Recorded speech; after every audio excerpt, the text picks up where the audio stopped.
Hey, what's up guys, Dropsys here, and today I'm bringing you the first episode of my new series, How to Play Like a Champion. What this basically is, it's an explanation how to get good games like 50-0, 60-0, 70-2, stuff like that. So basically what I'm going to be explaining today is what guns to use, what attachments to use, what perks to use, what kill streaks to use. So like basically the whole class setup and layout and kill streaks and all that good stuff and how to play it. Alright, first I'm going to talk about what guns to use and how to use them. Alright, so if you're going to use a submachine gun with, let's say, the normal layout for submachine guns nowadays who run high kill streaks and just normal people is stock, silencer, and fast mag or extended depending on what submachine gun you're using. If you're using the MP7, which is what I use most of the time if I'm running streaks, I definitely would recommend using extended mags, and if you're using like the PDW, has enough ammo, it's like 50 in a clip, so just go with dual mag, or fast mag, or whatever. Definitely recommend using those two, or maybe the MSMC. But if you're using a submachine gun and you want to follow this strategy, what you basically want to do is you want to rush and flank. I say this in all my tips and tricks. Rushing and flanking, what I mean by that basically is you rush on like the outskirts of the map, and you just kind of like flank the enemy. You don't like actually flank them like from their spawn and come behind them. You can do that, but kind of mess up the spawn system. You kind of like pivot in and out of flags. You'll kind of see that in a little bit. What I like do to the B flag. The B flag, this map is perfectly set up. It has like endpoints. Like there's like 4 or 5 ways to get in the B, and so that's really good. That's really good for pivoting. So Yemen, definitely you can use this strategy on this map. It's really easy. Definitely use the MP7 now. So you can rush and flank and pivot in and out. And if you're using an assault rifle, I would recommend kind of holding down one area of the map, one zone. I'm not saying hold down a flag, I'm talking about like a whole area.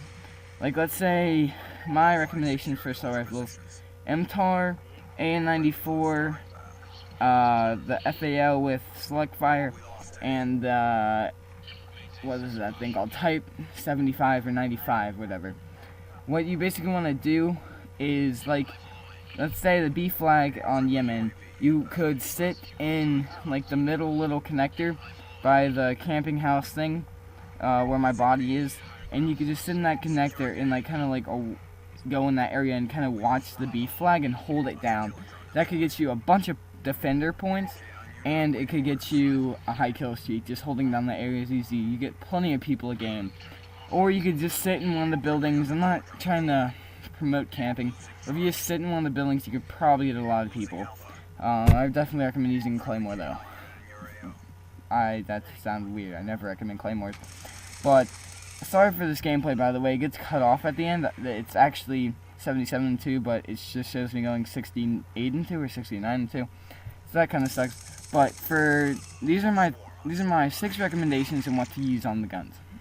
Alright, submachine guns. MP7 with extended mags, silencer, and stock. PDW, fast mag, silencer, and stock. And MSMC, extended mag, silencer, stock. For assault rifles, probably the AN94, stock, silencer, extended mags, Type 95, and the MTAR, silencer, extended mags, and stock. Alright, for the perks that you need, you want to use, this is the class layout. Whatever one of the guns I just gave you, and the no secondary at all, because you're just a champion, you don't need it. The wild card perks is primary gunfighter, which is allowing free attachments for your primary gun. First perk greed, which is the second first perk, and you want to run ghost and hardline for the first perk, scavenger for the second, and extreme conditioning for the third. Alright, before I get into kill streaks, I just want to say, if none of these guns work for you, what you want to do is you want to find your most comfortable gun in the game that you like very much. Definitely experiment through guns and see which one you perform best with. Experiment through the attachments for that gun and see which ones you perform best with. I would definitely recommend using a silencer on every single one now. It's kind of hard on some guns, but it's easy to get used to. And then, oh yeah, sorry for the rewind right here. I kind of messed up in the recording. I record everything from theater. But, yeah, just experiment. If you're not getting it, just keep trying for it and it'll eventually come to you. Alright, kill streaks. I don't know if you guys want to go streak bombing, or if you just want to rate people to rank up, or what. If if you're gonna do small kill streaks just a stack, like people saying their tips and tricks, I think T. Martin explained this a lot for using small kill streaks to rank up faster. But if you can just use like UAV, Lightning Strike, and the Dragonfire, they're really easy to get. You could just keep stacking and stacking them over again. Definitely use those two if you're using small kill streaks. You can get probably at least 12 kills altogether, plus 10 UAV points per team kill, like on your team killing the enemy. And then for high kill streaks, I would use the Orbital VSAT, the Loadster, and the Swarm. The Loadster is probably the best kill streak right now from people are saying, and the Swarm gets at least 10 people like per time, sometimes maybe 17, 25. It's really, really good. And if you do not want to use the VSAT, I probably would recommend the Chopper Gunner, the VTOL Warship, or whatever. But you want to find a good place on the map, cozy little place to call this in. As you can see, I'm working inside this area of the map. I go here every life, and I'm pivoting, like I was talking about earlier, through the little hole, or not hole, the connector that goes into B. That's a great way to get like extra points for a kill. Like, I think a regular kill points, or points for a kill, is 100 or 50 or something like that. If every time you kill people that are around the B flag, you get 120 to 150 per kill. I'm not really sure on that. I have to double check that. But yeah, if you follow everything I've said in this video, you will most likely be a pup stomper. You're probably going to be a champion with gameplays. You should average at least like a 30 and 2 each game that you do this, unless you're having a bad game. Do not overthink this at all. You have to be chill when you do this. Like, you can't like be over aggressive. Don't like do anything stupid.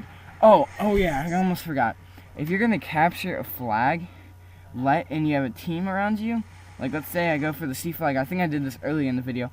I let my teammate capture like 3/4 halfway of the flag, and then I went in. So I'm like in and out in 3 seconds. That's a great way to get points and not die. It's a really, really good way. I would definitely recommend doing that and trying it. It's really hard for the B flag, considering everyone's going for it and stuff like that. But you know, I guess it's 203 points, you know. And same for the starting B flag too, 200 points for that. So don't do anything stupid, don't mess up. Just keep like trying. You should try and get a 6-man team. Just have them run VSATs and UAVs, I guess, and maybe hunter killers or something. I don't know. Thanks for watching. Hope this is useful. Comment, rate, and subscribe. Oh, and for that watermark, go subscribe to them. Their link will be in the description. I'm a director for them. Peace.